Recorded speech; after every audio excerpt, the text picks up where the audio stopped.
ఈరోజు కానీ రేపు రాబోయే కాలంలో కానీ ఇండియాలో పెట్టుబడులు పెట్టాలంటే హైదరాబాద్కు వస్తామనే ఉత్సాహం చూపెట్టారు. ఈరోజు ఫ్యూచర్ సిటీ విషయంలో కూడా చాలామంది కూడా ఆసక్తి చూపెట్టడం జరిగింది. మేము రాబోయే 2-3 సంవత్సరాల్లో రాష్ట్ర ప్రగతి ఎన్ని విధాలుగా ఎన్ని రెట్టింపులతో ముందుకు పోవడం జరుగుతుందో ఈరోజు అడుగులు వేసాం, చూపెట్టడం జరుగుతుంది. కాగ్నిజెంట్ లాంటి సంస్థలు కూడా ఈరోజు పెట్టుబడి పెట్టేందుకు సిద్ధమవుతున్నాయి. ఈరోజు ప్రారంభోత్సవం రాబోతుంది ఐటీ రంగంలో.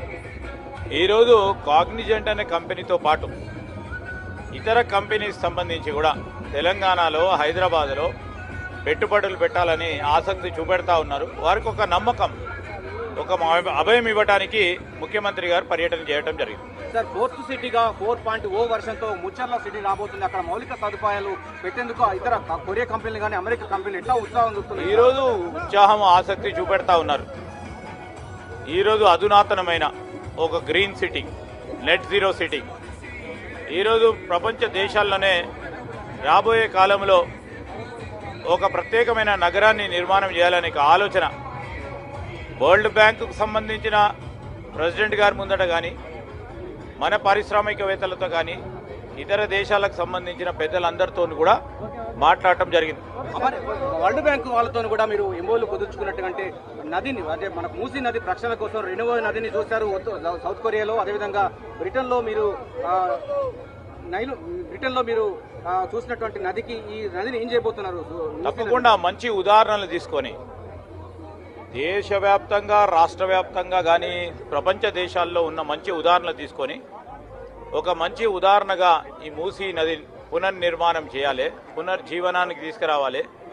ఇక్కడ ఒక ఆర్థిక ఇంజన్గా చేయాలి ఈ మూసీ నది పరిహారిక ప్రాంతాల్లో అనే ఒక ఆలోచన తప్పకుండా చాలా మందిలో ఆసక్తి కలిగించింది.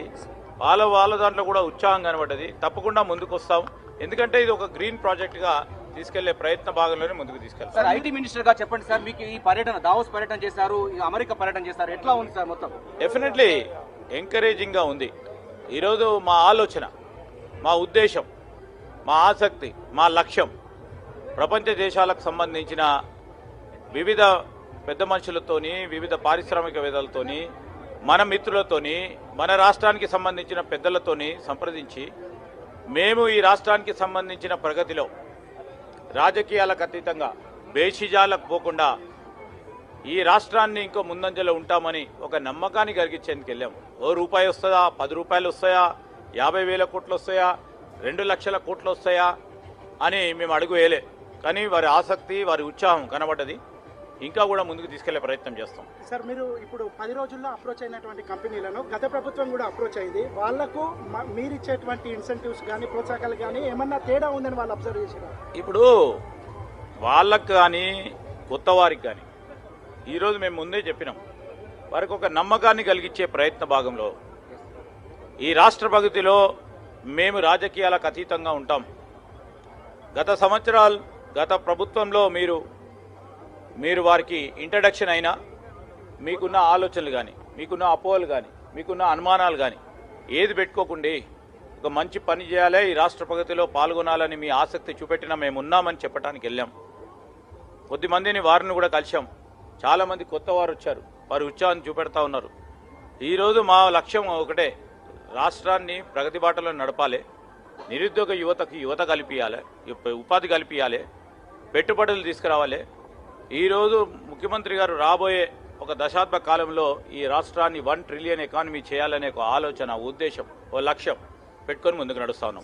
ఐటీ శాఖ మంత్రిగా, ఇండస్ట్రీ శాఖ మంత్రిగా చెప్పండి సార్, ఐటీ అదే ఇండస్ట్రీలో తెలంగాణకు ఉన్నటువంటి ప్రగతి ఏ విధంగా ముందుకు తీసుకుపోతుంది? డెఫినెట్లీ అండి, ఈరోజు తెలంగాణకు సంబంధించిన ప్రగతిలో అందరు భాగస్వాములు కావాలంటున్నాం. 92లో మొదలుపెట్టాం. ఈరోజు ఐటీ రంగానికి సంబంధించిన పునాది, ఆ పునాదులపై నిలిచి మా తర్వాత ఇంకో ప్రభుత్వం, ఇంకో పార్టీ ఐడియాలజీకి సంబంధించిన ప్రభుత్వం వచ్చింది, ఆ రోజు తెలుగుదేశం. దాని తర్వాత మా ప్రభుత్వం వచ్చింది 10 సంవత్సరాలు, ఇంకా ముందంజలో పెట్టాం. తర్వాత ఇంకో ప్రభుత్వం వచ్చింది, ఇంకా 3 అంతలు ముందు తీసుకెళ్లే ప్రయత్నంలో ముందుకు తీసుకెళ్తాం తప్ప మాకు బేషిజాలు లేవు. వారు ఏదో మొదలుపెట్టారు మేము ఆపాలని కాదు, ఇంకా 10 అంచెలు, ఇంకా 10 అడుగులు ముందుకు వేయాలి. ఈరోజు రాష్ట్రం ఎందుకు సాధించినాం? ఉపాధి గురించి సాధించినాం, రాష్ట్ర ప్రగతి గురించి సాధించినాం, మన ప్రాంత వాసులు బాగుపడాలని సాధించినాం. దాంట్లో భాగంగానే ఎన్నికలు వచ్చినప్పుడు రాజకీయాలు, ఎన్నికల తర్వాత రాజకీయాలకు అతీతంగా బేషిజాలకు పోకుండా ముందుకు వెళ్ళే ప్రయత్నంలో ముందుకు వెళ్తూ ఉన్నాం. దీంట్లో కొంతమందికి అసూయ కలుగుతూ ఉండొచ్చు, శ్రద్ధ లేకపోయి ఉండొచ్చు. ఈరోజు ప్రజలందరూ కూడా గమనిస్తూ ఉన్నారు.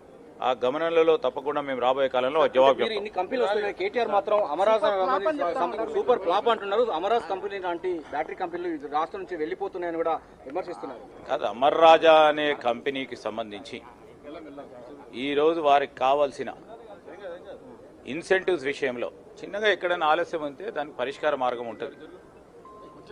ఆ రోజు కూడా ఎందుకు వచ్చిండ్రు ఇక్కడికి? వీరేదో పోయి కొత్తగా తీసుకొచ్చింది కాదు.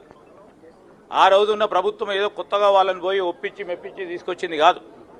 ఆ రాష్ట్రంలో మీ కంపెనీని ఉండకుండా చేస్తామంటే ఇక్కడికి వచ్చారు.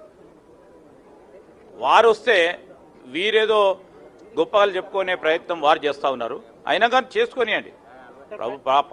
పరిశ్రమ వచ్చింది, పరిశ్రమలు కాపాడాలి, పరిశ్రమను ముందుకు తీసుకెళ్లే ప్రయత్నం కూడా చేస్తాం. ఫైనల్ గా సూపర్ ఫ్లాప్ ఈ ట్రిప్ అని బీఆర్ఎస్ చెప్తారు. ఎవరైనా ఇప్పుడు మేము ఫ్లాప్ సక్సెస్ ఇది ఏమన్నా పోటీ అండి? ఇదేమన్నా ఫ్లాప్ సక్సెస్ చూసిండ్రు, జనం చూసిండ్రు. జనం 2 సార్లు చెప్పిండ్రు వాళ్ళకి జవాబు. అసెంబ్లీలో చెప్పిర్రు, మన పార్లమెంట్లో పూర్తి స్థాయిలో చెప్పిర్రు ఎవరు ఫ్లాప్ కాదు. ఈ విధంగానే వారు మాట్లాడుతూ ఉంటారు, జనం చూస్తూ ఉంటారు. మరొకసారి వారు ఫ్లాప్ కావడం జరుగుతుంది.